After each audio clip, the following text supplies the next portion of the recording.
Welcome to English 112. This is section 84, fall 2014. It's a short session class. Made your way to Blackboard. You may have seen this page. It's the home page with the announcements and the announcement from me welcoming you to class. There's a possibility that you may have found yourself on this course homepage, which still has the announcements over here, and you can see the welcome announcement and click on that to see it. You also have a to-do list over here of things that are coming up. I'm not totally sure. This is kind of a new feature on Blackboard this semester, so we'll see how that goes. I just wanted to introduce you a little bit to course navigation, talk a little bit about the syllabus, and where you can get started this week. So as I said, this is a short session course, which means that we are going to be moving really quickly through a whole semester's worth of information. But if you click on Course Info, it's going to open up a page that will allow you to click on the syllabus. And when you click on that, it should open up in the window. It sometimes takes a minute. It's a PDF. There we go. So when the PDF actually opens, you'll see up here at the top you have these options. You can save it, you can print it, you can just read it in the window. It's entirely up to you. So again, we start on August 18th and we're done October 10th, which is a very short amount of time to do a lot of work. So lectures and assignments will be posted on Sundays by midnight, and then each week your assignments are due Sundays by midnight as well. A couple of important dates, such as the 10% census date is August 29th. Last date that you can withdraw is September 4th. You do need to have a copy of Practical Argument. We've moved to the second edition, which has a green cover. The first edition had a blue cover. So you want to make sure that you have the second edition, the newer book. I recommend that if you are uncomfortable in any way with MLA, that you get a copy of Easy Writer or some other MLA handbook that will help you through all the documentation and things that we will need. You can read through this. I'm not going to read through everything on here, but you can see the expectations, things that are going to be asked of you, core policies and procedures. One thing I will point out here, if you don't submit the final draft of any of your assignments on the due dates, it's going to result in an automatic deduction of 10 points a day, and this will include weekends. So you want to make sure that you're turning things on time and maximizing the points that you can earn. In that same idea here, we have the grading policies. You can see that your grades are mostly made up of these four major essays. We'll do our first essay, which is a does it fit argument, and that'll be worth 10% of your overall grade. We'll write a Rogerian style argument. We'll write a visual argument, and then for our final formal research paper, which is worth 30% of your grade, we'll actually combine the Tolman argument model with a Rogerian style paragraph, really, or two in there for the final. Discussion boards we'll do each week.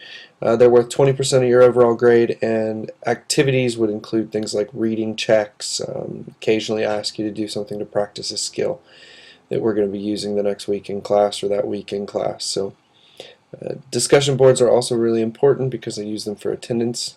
Anytime you log into your class and you complete something, complete an assignment, submit something, it goes to the online attendance and tells me that you were in there that week and that you did something. So if you miss more than 2 absences, or if you have more than 2 absences, which is 2 weeks of non-participation in online discussions, you will fail a class. And that doesn't matter what your score is, it doesn't matter what your grade is, you'll fail for attendance purposes. So you want to make sure that every week you're logging in, you're taking care of the things that you need to do. A couple other things just in here that I want to point out real quickly. Plagiarism and academic integrity. I take it very seriously. We will be using SafeAssign to check your papers for plagiarism. We'll talk about how we can avoid and make sure that we're giving credit to sources so that we're not plagiarizing. But one part of plagiarism that some students seem to miss is this idea of self-stealing. And if you take in whole or even part of a paper that you submitted, say in English 111, and you submit it for me in English 112, it could result in you failing that assignment, failing the course. So it's something that you really don't want to do, and you want to make sure that you're writing original work for this class, and that if you're using the words of other people, so some of your research or your sources, that you're giving credit to those sources. Okay, we will be using MLA. There are a lot of resources in the CPCC library and databases where you can find all kinds of more information. I've also included in your course resources, if we click over here, you're going to see there's an MLA documentation folder and also a library resources folder. So in the library resources folder, you can see there's links to the databases, to the catalog, to EasyBib, to Write and Cite.